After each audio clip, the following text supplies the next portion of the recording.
2023, the Congress party won a comprehensive victory in the Karnataka Assembly elections.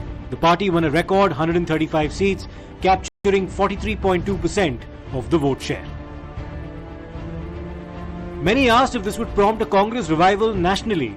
After all, the elections also came on the back of the Bharat Jodo Yatra undertaken by Rahul Gandhi beginning in 2022. The Yatra spent more time in Karnataka than any other state. It was no secret that once the elections were secured, the party leadership would take some time in deliberating who the chief ministerial pick ought to be, Siddaramaiah or Shivakumar. Both leaders were popular, had a mass base and had served the party for a long time. Siddaramaiah had been a former chief minister himself. Deliberations did take long and it was Siddaramaiah who prevailed. Why wasn't it Shivakumar? Is it because he had been under the scrutiny of central agencies? Is it because Siddaramaiah was known to command a wider base in Karnataka? One would have thought that a resounding mandate would soon lead to smooth governance, but that hasn't been the case. After all, the delivery of the 5 key welfare promises has been a challenge. These include the Griha Jyoti or free electricity initiative, the Griha Lakshmi, which includes a Rs 2,000 monthly stipend for women to run their own businesses, the Anna Bhagya scheme, which includes the provision of subsidized grain for families living in poverty, the Shakti, and finally the Yuva Nidhi or the cash stipend of Rs 3,000 per month for unemployed youth.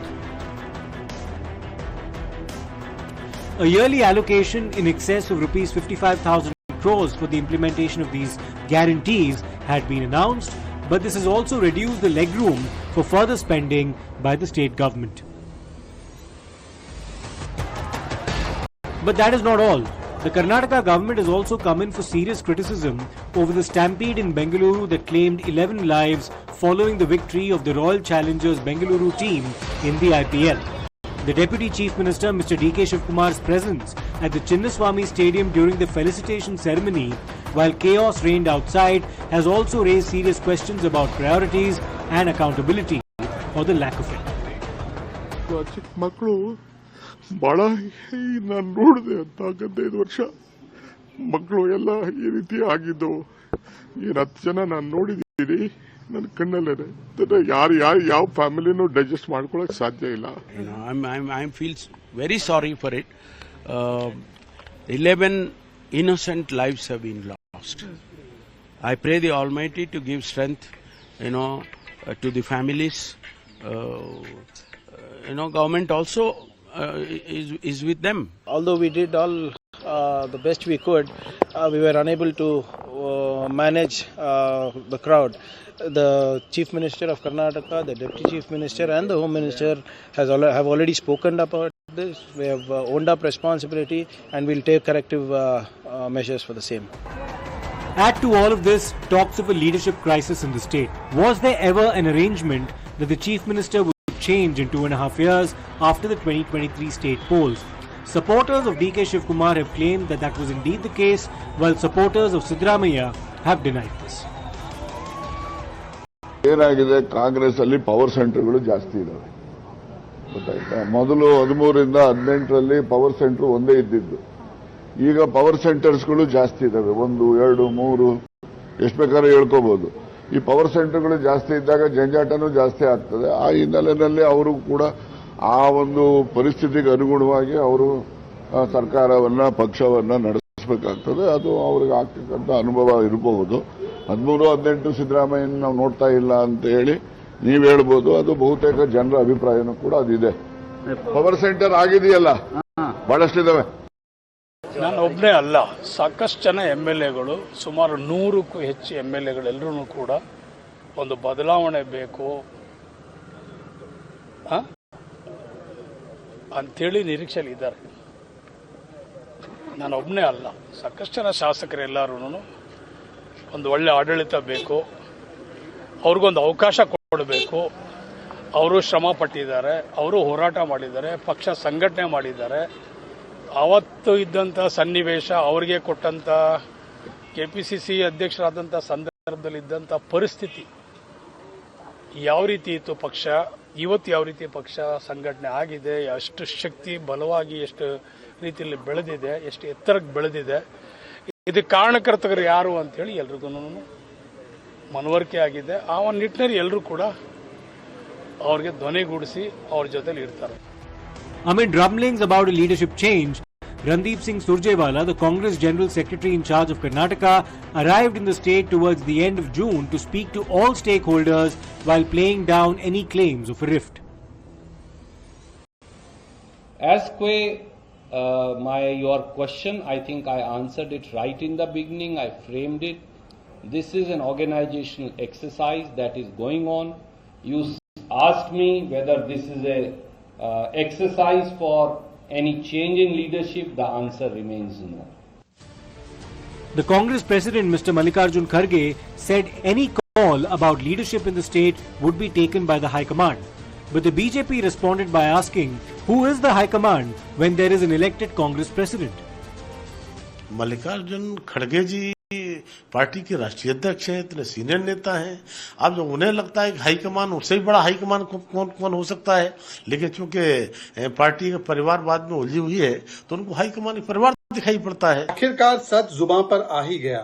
जो worst kept secret है कि कांग्रेस में अध्यक्ष की कोई value नहीं है, प्रथम परिवार की ही वैल्यू है, वो खड़गे जी ने खुद बयान कर दिया. उन्होंने कहा कि कर्नाटका का सीएम कौन होगा, क्या चेंज होगा, ये हाई कमांड तय करेगा. मतलब वो खुद हाई कमांड नहीं है. मतलब कि कांग्रेस में कोई चुनाव नहीं हुआ. मतलब कि एक दलित नेता अध्यक्ष बनता भी है तो उसको कैसे अंडरमाइन किया जाता है, रिमोट कंट्रोल किया जाता है, जैसे मनमोहन सिंह जी को किया जाता था. और असली पावर सेंटर तो परिवार ही है. ये पारिवारिक पार्टी, फैमिली रन इंस्टीट्यूशन है. फैमिली फर्स्ट है, पार्टी फर्स्ट नहीं है. यही बात तो बार बार शशि थरूर ने भी कही. उन्होंने देश को प्रथम रखा, परिवार को नहीं. तो बाहर मैंने भी ये बात रखी थी कि ये परिवार फर्स्ट पार्टी है, तो उसके लिए मुझे भी बाहर कर दिया गया. आज सामने आ चुका है कि ये फैमिली रन इंस्टीट्यूशन है. Rahul Gandhi was out of the country for some time, and after he returned, DK Shivakumar had sought an appointment with him to meet him in the national capital. The Chief Minister, Mr. Sidramaiah, also made his way there, but said that the leadership issue was not discussed. G. Parmeshwara, the State Home Minister, said that had these issues been sorted out by the General Secretaries assigned to the state during CLP meetings with MLAs, this crisis would not have arisen. ನಮ್ಮ CLP ಸಭೆಯಲ್ಲಿ ನಮ್ಮ general ಸೆಕ್ರೆಟರಿಗಳು ಬರ್ತಾರೆ, ಅನೇಕ ಸಂದರ್ಭದಲ್ಲಿ ಸಭೆ ಮಾಡಿದ್ದಾರೆ. ಅವ್ರು ಯಾರಾದ್ರೂ ಹೇಳಿದ್ರೆ ಬಹುಶಃ ಈ ಗೊಂದಲನೂ ಕೂಡ ಆಗ್ತಾ ಇರಲಿಲ್ವೋ ಏನೋ. ಸಾಕು, thank you. The Congress is in power on its own in Karnataka, Himachal Pradesh and Telangana. Only Telangana to a significant extent so far appears to have been insulated from intra-party dissension as well as serious governance issues. After having won 99 seats in the Lok Sabha elections, defying many pollsters who had given the BJP alone an outright majority, the Congress appears to have lost its ground. In the Jammu and Kashmir Assembly elections, where the Congress was a junior partner to the National Conference, it underperformed, but the alliance prevailed. The Congress, which led the Mahavikas Aghadi in Maharashtra, was decimated in the state elections held there, despite having done well in the Lok Sabha polls in the state. In Jharkhand, the Congress prevailed again as a junior partner to the Jharkhand Mukti Morcha led by Hemant Soren, but in Haryana, it could not capitalize on the momentum of the Lok Sabha polls and was defeated. बहुत ज्यादा निराशा हुई है. आप सब workers को देखिए, इतने समय से ये लगे हुए थे. ऐसे समय में जब कोई खड़ा होता नहीं नजर आता था, राहुल जी का संदेश लेकर हम गांव-गांव ठंड में, कड़ाके की ठंड में, कड़कती धूप में, सब जगह हमारे वर्कर फैले, संदेश लेकर गए, मेहनत की जमीन पर. लेकिन आज जब ऐसा नतीजा आता है, इनकी मेहनत पर, इनके पसीने पर, इनके खून पर पानी फिरा है. ये इस चीज को पार्टी को देखना पड़ेगा. So while the BJP has displayed an ability to go back to the drawing board and address issues where it went wrong, the Congress appears to be doing the opposite. It has squandered the advantage in Maharashtra and Haryana, and one wonders if Karnataka is headed the same way along with Himachal Pradesh. It does not end there, however, for the Congress party. Parliament में हमने कहा था कि caste census को हम करवा के छोड़ेंगे.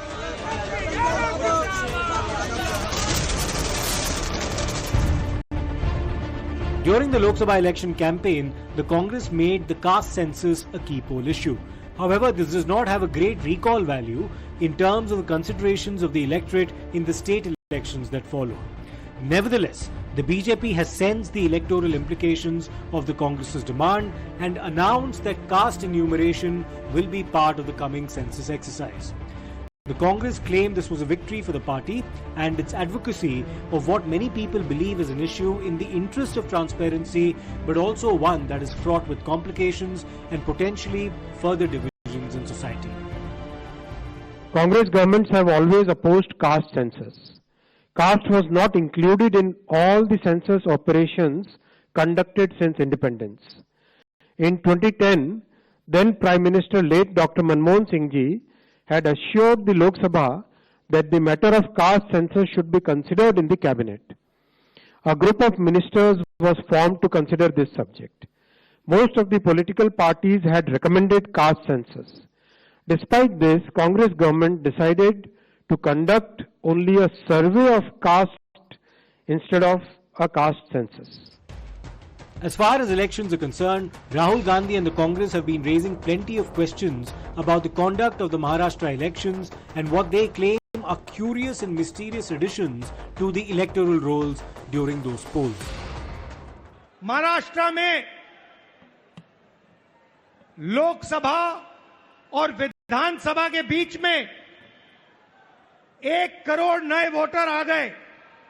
आज तक किसी को नहीं मालूम ये वोटर कौन थे और कहां से आए।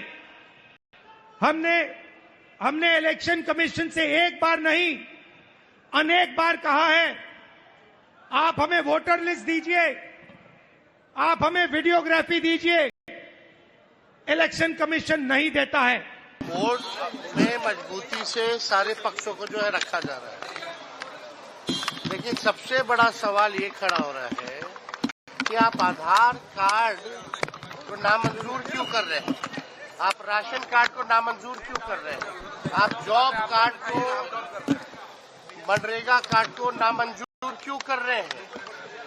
अभी भी जो है बिहार के लोगों के पास वो डॉक्यूमेंट्स है ही नहीं।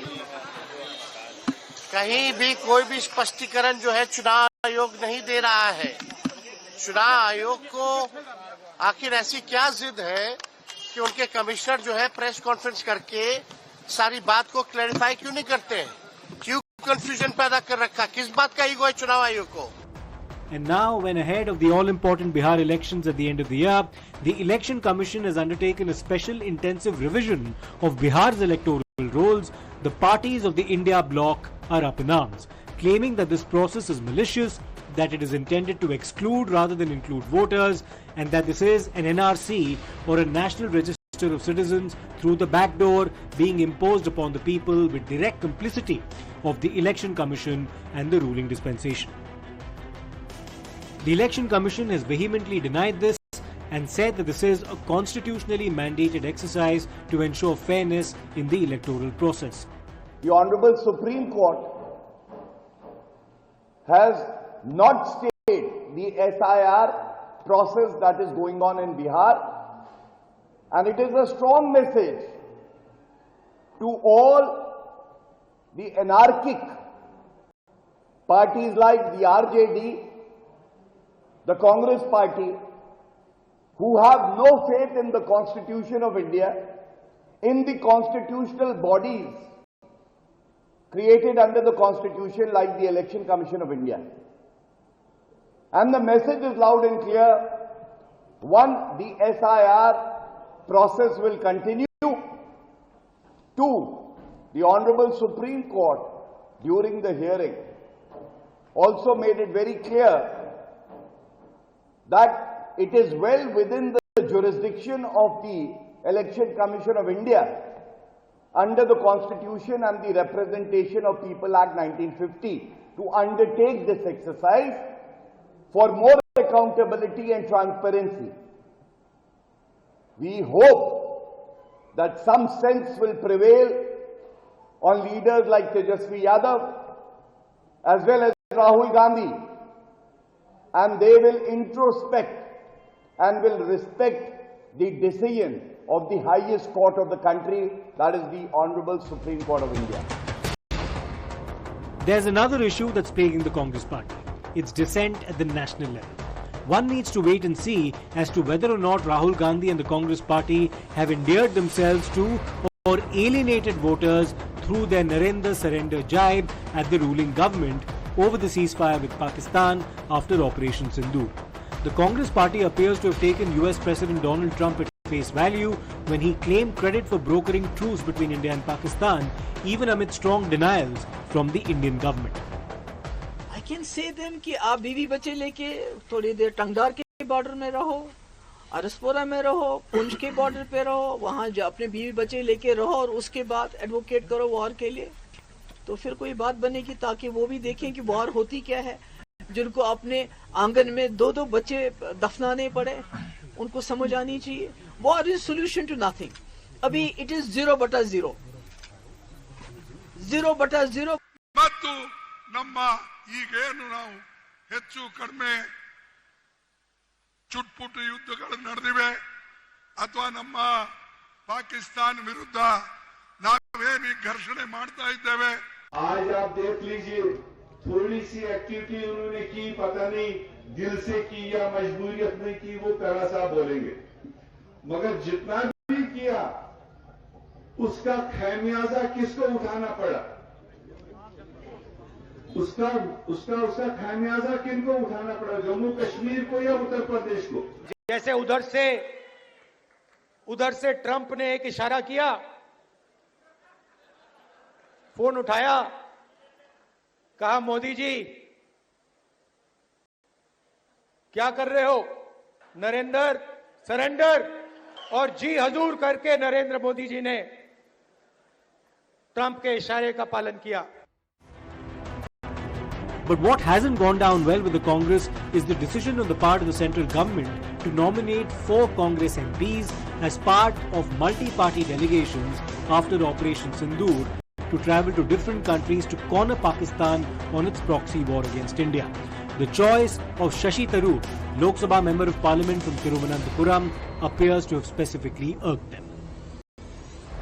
Tharoor has praised India's retaliation against Pakistan-backed terror and also praised Modi's foreign policy.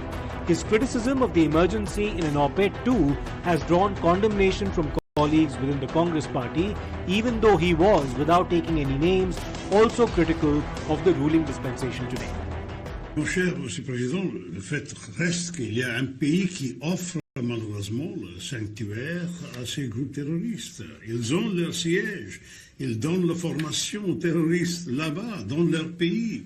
Ils sont financés là-bas, ils ont armé là-bas, ils expédient ces gens de là-bas. Donc c'est difficile pour nous d'ignorer le fait que quand même, ils ont des parrainages à Pakistan. Tharoor presents an interesting case. He has expertise in foreign affairs, having had a long stint with the United Nations, and his skills certainly came in handy during his participation in this delegation. Moreover, Tharoor is not somebody who has necessarily followed the party line each time, and his tendency to speak his mind on several issues has got him into trouble with the party leadership. Let us also not forget that he contested for the post of Congress President against Mallikarjun Kharge and was also part of the G23 grouping within the Congress that had called for reforms in the party.